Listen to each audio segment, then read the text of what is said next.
Hey, I'm Jim Barry. Welcome once again to Miami Life. Of course, every week on this show, we hit on the hot button issues in South Florida and show you the unique slices of life that make this community what it is. Today, we begin with our eye on South Florida real estate and what looks like a troublesome ranking. Miami was just pegged as the top city in the world at risk of a real estate crash. Banking giant UBS annual Global Real Estate Bubble Index has Miami as the #1 city with an overvalued housing market ahead of Tokyo, Zurich, and Los Angeles. Now, we know the local real estate market has exploded over the past decade, but high interest rates, a lot of inventory, costly assessments for condos, and of course, rising insurance rates all have had an impact on sales. Now, the Federal Reserve did recently cut interest rates by a quarter point, offering hope that the move might give South Florida's housing market a jolt. So, does that mean that now is the time to buy? Bree Buckley digs into the numbers. Consistency that the neighborhood is getting. Jason Collier moved to South Florida from Philly about 2 years ago. It's just so useful. Started his home search right away after seeing how different the housing market is. It's been a long journey looking at a lot of places and not finding the right one just yet that actually does fit in the budget. But with the Federal Reserve cutting interest rates 0.25% and even more expected later this year, he says that could move up his timeline. And interest rates going down, even just a fraction of a percent, makes that monthly payment just that much more affordable, makes it that much more realistic to execute on this soon. Double oven. Realtor Justin Brooks says we're in a buyer's market. Inventory is up roughly 13%. Sellers are getting about 5% less than their asking price, and homes are taking longer to sell. A market that potential home buyers who were hesitant or previously priced out have been waiting for. Mortgage rates, though not connected, are down too at about 6.5%. And with this interest rate decline, we're going to have a lot of buyers re-entering our market. Approximately 1 to 2 million buyers are now going to re-enter and position in our market here locally in South Florida. You're going to come up to the primary. Priscilla Fletcher has her search narrowed down to about 2 homes now, hoping to make that decision in the next few weeks. You know, when it's in a market that's more attractive, you're able to make a better decision and feel more confident when you're making that final purchase. A confidence apparently felt by others just like her. According to Florida realtors, pending sales of single-family homes were up nearly 10% in August. That's compared to the same time last year, with the average sale price at about $584,000, up 3.5% from 2024. Brooks says move now in this market or you could get beat out. We can be in a situation where there's multiple offers again, where there's over asking prices, where the door opens on a good value and there's a line of people waiting to purchase. Brooks says to also see if you qualify for homebuyer programs like Hometown Heroes or Florida Assist, which could help offset that sticker price. In Fort Lauderdale, Bree Buckley, CBS News, Miami. All right, Bree, thanks so much. So let's take a deep dive into this topic with an expert on local real estate. He's George Theodore with Address Real Estate. So, George, it seems to me in the many years that I've been here, this is a place of mood swings when it comes to real estate. It can be red hot, but boy, it can cool off in a hurry. So where are we right now? Well, I have to agree with you with respect to the perspective that we have on real estate. I'm a second-generation real estate entrepreneur, let's say, in South Florida. So we've been looking at it for the past 50 years in my family. I think that we did have a point of inflection and that it's cooled off a little bit. Certainly for condominium sales, people thought last year that it was going to be a disaster, but we're actually up year over year. How do you explain that? Well, I think that it depends on the volume and on the value. So the volume is up, but how much did the prices go up? And the prices didn't go up that much. Yeah. Also, at the high end and at the more affordable levels, there's been an increase in sales. That's interesting. So yes, there is. I think people were scared about the new laws that were coming in place for condominiums and the reporting requirements, and It's cooled off a little bit. Cooled off a little bit. For sure, yeah. And you factor in the high assessments, and some of those assessments are high because of those new regulations. That's true, but also because of deferred maintenance that some people didn't want to spend. So if you didn't spend the amount of money that you should have in the last 20 years, and you have to do it now with increased inflationary pressure on construction and repairs. So what do you make of this report from the UBS Bank that says, man, we're teetering here on the brink of perhaps a collapse? Okay, well, I had some time to look at the report, which was interesting. Of course, I have to give UBS a lot of weight, and Credit Suisse and Deutsche Bank, et cetera, for the kind of research that they do. But I wish they would pick up the phone and call the Realtors Association in Miami, because I think we have better stats, at least of what's going on down here. You don't agree? I don't agree with some of the thesis. The thesis is, and I just want to make sure that I'm right here, is that the risk is based on decoupling of local salaries from real estate prices. Well, that's Miami. We have 49% foreign buyers potentially, and we have a lot of people who aren't buying properties with mortgages. Right, yeah. So the application of this metric to Miami is a little bit difficult. I don't think it's applicable. Yeah. Plus, the report does say that they expect negativity in the next few quarters, but they don't expect a precipitous decline. So don't just read the headline, get into the report. And it also decreased our measurement by like 1.4%. We were riskier last year than we are this year. But what about the people who are just everyday working people who do need a mortgage and who do need to qualify? It seems to me those folks are really having a tough time in this market. I do think that prices have gone up. The expenses for construction have gone up. It's expensive to build a home. It's expensive to maintain a home, et cetera. There's no doubt about that. I do agree that salaries should go up in order to be more commensurate with the expenses that we have. But interest rates have gone down. We were at 7% for almost 5 years, and we went up high, even though during a time that Miami was booming in real estate, and now we're down to 6.3. I don't think people should realistically believe that interest rates for mortgage rates, should be down at 4%. That's unrealistic. I think that's going to help them, and I do think that there is a point of inflection that's occurred where prices have gone down in certain submarkets. Yeah, I agree with you that people, especially condo buyers, tend to come here with a lot of cash in hand. They're not worried about a mortgage, they're just paying cash. They don't really care about the assessments. True? That is true. The expensive, let's call them less affordable homes from $1 million to $5 million, the sales are up through the roof. And more affordable homes for $280,000 to $300,000 condos are showing good sales as well. Where are those? Where are those? We have to find them. You have to call your local broker in order for them to find them for you, I guess. Yeah. Well, certainly it is a challenging market, I know, for a lot of people, and it's a tricky market, obviously. And we're talking about Miami-Dade.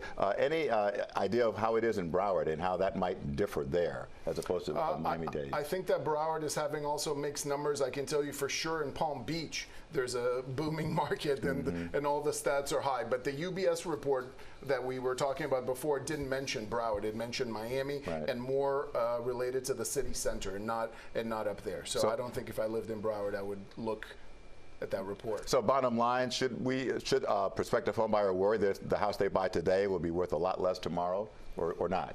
Well, I think that you mostly buy a home that you're going to live in for longer than 1 or 2 years, and prices increase, but they don't increase like that and like that. They like the stock market. Oscillate just like the stock market on the way up and on the way down. I think we still have a lot of demand. I think we have limited real estate, believe it or not, because people want to be closer to the city center, like the UBS report discusses. And I think we have international interest. Again, 49% or somewhere around the 40s of foreign buyers buying in Miami. So I don't think there's a decrease in demand. I don't think there's a decrease in population. And there's an increase in supply of listed homes in the condominium market and in the single-family home market. Last question I have for you, and of course for years we've seen this, I know. Sometimes we say you're on Brickell at night, and you look at all these buildings, and a lot of them are only like halfway lit up, so a lot of those units are not occupied. What does that mean for the economy in South Florida as a whole when we have a lot of people who own here but who do not live here? Right. I think that I could see risk in that scenario. You could think that that person doesn't care as much about their home than the person who lives here. But it's still money that they've spent, and I can't imagine somebody wanting to dump an investment at the drop of a hat. I think that we are a destination, just like Hawaii or some other places that are of interest to people, and people want to own there. Certainly from all our friends from South America, everybody wants to have a place in Miami. There's no doubt there. So I'm not concerned where people are living. For some people, it's their second or third home. And that's reflected in the stats. Got it. We got the weather, we got the water, and we got you breaking it down for us, George. Well, I'm trying. There's so many factors involved, and as you can see, the UBS report was based on so much information. We won't panic because you told us not to. Thanks so much. I don't think you need to. All right.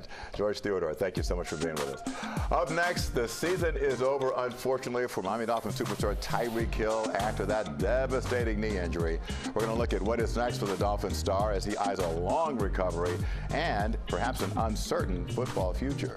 And one of South Florida's stores, talk about fashion forward, it means taking a step way back in time. See why older is always better at this vintage shop. Miami Life is coming right back. Welcome back. The Miami Dolphins win over the New York Jets on Monday night came at a very steep price. We all saw it. Star wide receiver Tyreek Hill suffering a nasty injury that has him facing a long and grueling recovery. He's out for the season for sure. Hill's injuries sucked the life out of the crowd at Hard Rock Stadium. Monday night, Dolphin star Tyreek Hill was having a cheetah-type game against the New York Jets until that fateful play. There's that left leg right there. Hill crumpled in pain while his left leg bent in an unnatural position. Immediately, trainers from both teams came to his aid. The medical care was top flight when we absolutely needed it, and it's most absolute necessity.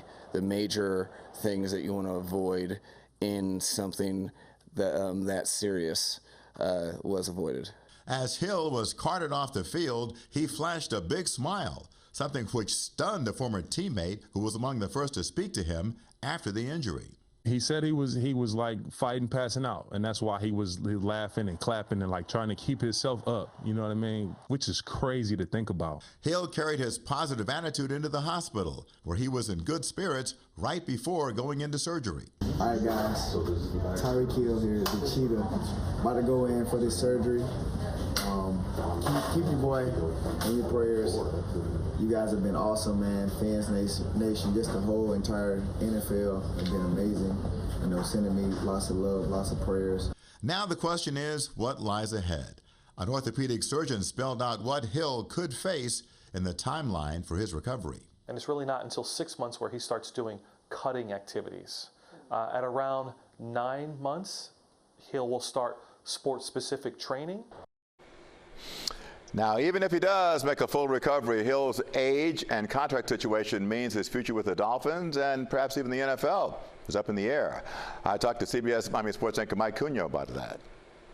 Well, certainly we all want to be optimistic, but, you know, look, he is 31 years old. He's a player built on speed, so you wonder how fast he would be coming back out of this. And this is a long, long road. There are other players who have come back, but they were much younger than he. Absolutely. 31 going on 32 next season. Yeah. And the Dolphins are going to have some contract things to talk about here with Tyreek Hill moving forward, whether they opt out or not, because, again, his age and now the new injury history that he's going to come with. But, yes, the Dolphins, they do have a lot of talent still on this team. Head coach Mike McDaniel said this isn't a copy and paste type of thing. You can't just take one player and make up all that production. We're talking about 4,700 yards of offense Tyreek Hill has conjured up in less than 4 seasons here. Jim, I know you know this. Mark Duper, Dolphins all-time leading wide receiver. Tyreek Hill was more than halfway to his record in just over 3 years. So that's a lot of production, a lot of speed, as you mentioned, and a threat that not many people in the NFL, let alone many people on this Dolphins team, can add to an offense. So as good as some of those guys are, Devon Achane, Jalen Waddle, even Malik Washington, who can be used in a bunch of different ways, there's only one Tyreek Hill. There's only one cheetah. We'll see how the Fins cope without him. Still to come in Miami Life, we're going to visit a local store that specializes in timeless fashion. People come in here, because it feels good. And there's not a lot of places in Miami particularly, or probably anywhere, that feel like this anymore. So it's nice, and we're still here. So unique, from classic clothes to vinyl records. This Miami shop is a real blast from the past. We're going to take you there next. Welcome back. Well, at one Miami store, vintage fashions never go out of style. Miami Twice has been selling old school clothes, handbags, and jewelry now for 40 years. And yes, they still have plenty of vinyl records. As we discovered in our visit, it is full of memories and some pretty wild style.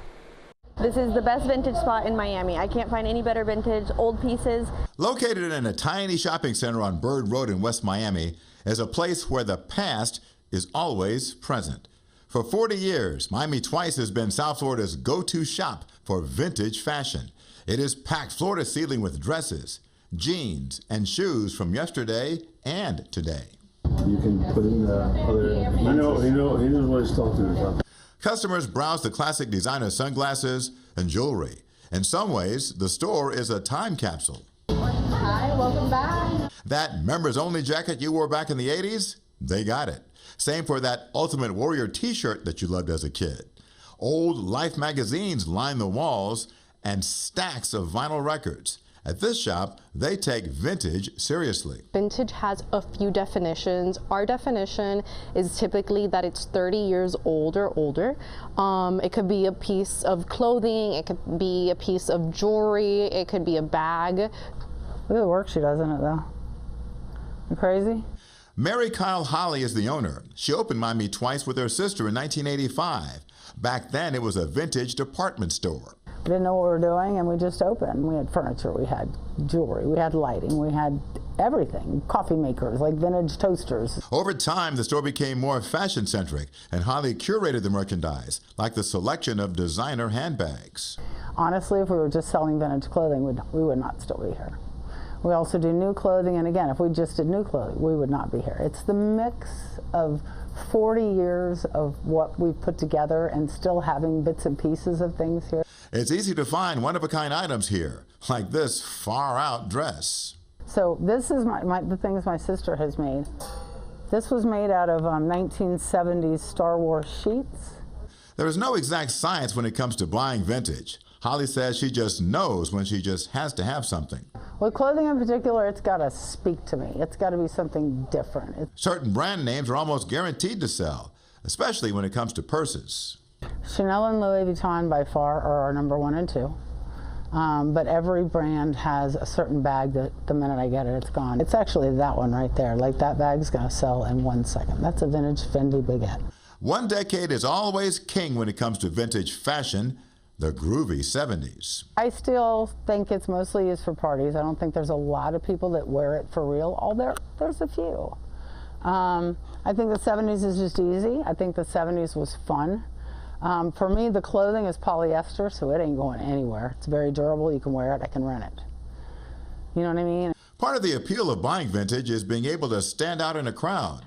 One is just, it's different, man. You can't, it's not the same as you go into, what is it, Macy's now, or Nordstrom, or even Neiman Marcus. It's all the same.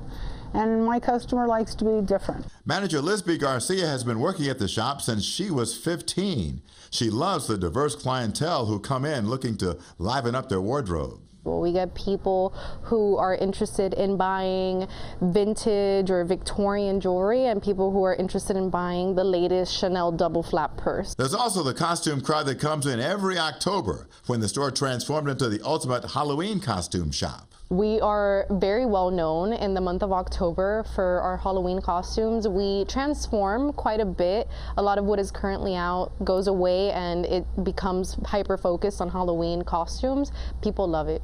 A visit to Miami Twice is like a treasure hunt.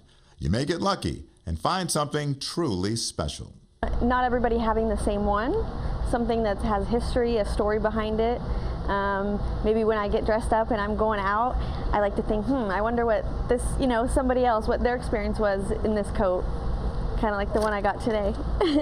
People come in here because it feels good. And there's not a lot of places in Miami particularly, or probably anywhere, that feel like this anymore. So it's nice, and we're still here.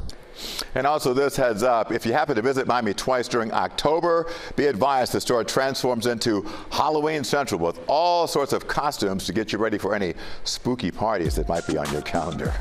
We'll be right back.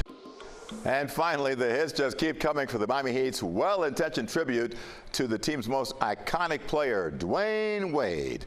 The Wade statue outside of the Kaseya Center has been named, quote, one of the ugliest works of public art in the entire country, according to a nationwide survey. Now, you might recall the bronze statue of D. Wade went viral last year because it did not look anything like the Heat legend. Fans had a field day making fun of it. D. Wade was nice about it, saying that he appreciated it, but I think he was just being politically correct.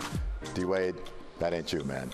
That's it for this week's Miami Life. Don't forget, we'll see you every Thursday for Miami Life at 6:30 on the stream and at 1:30 p.m. Sundays on TV 33. And of course, all Miami Life episodes are available on demand on our YouTube channel. I'm Jim Berry. Thanks for tuning in. Hope to see you soon.